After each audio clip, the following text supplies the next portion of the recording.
Nilizaliwa kama watoto wengine, nikiwa mdogo, nikiwa na ndoto.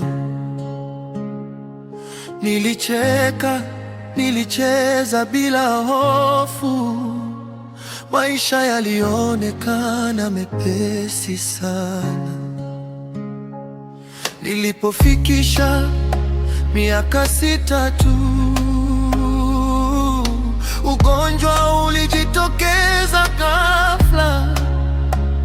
Malaria ya ubongo ikanipiga, na dunia yangu ikabadilika.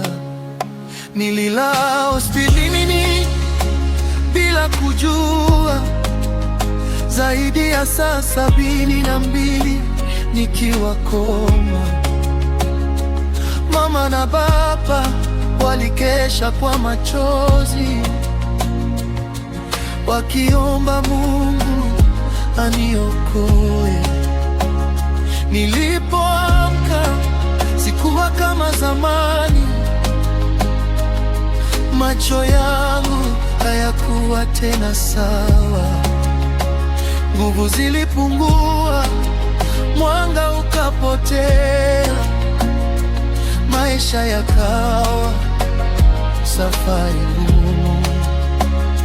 Lakini wazazi wangu hawakukata tamaa, hawakuniona kama nimeharibika. Waliona kesho yangu bado ina thamani,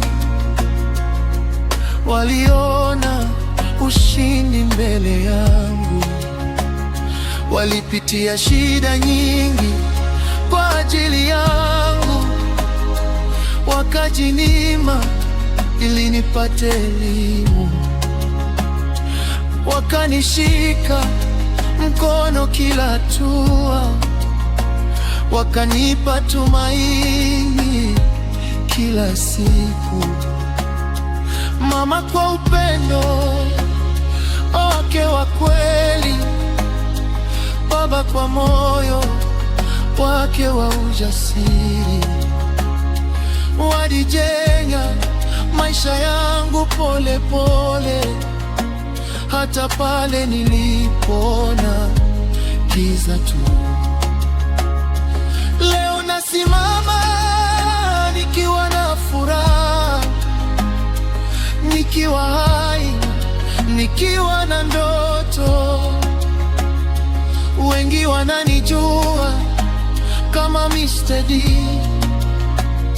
lakini nyinyi mnajua mimi ni mwana wenu. Kama si nyinyi nisingefika hapa, kama si maombi yenu nisingesimama. Nimekuwa imara kwa sababu yenu, nimeona mwanga kwa sababu yenu.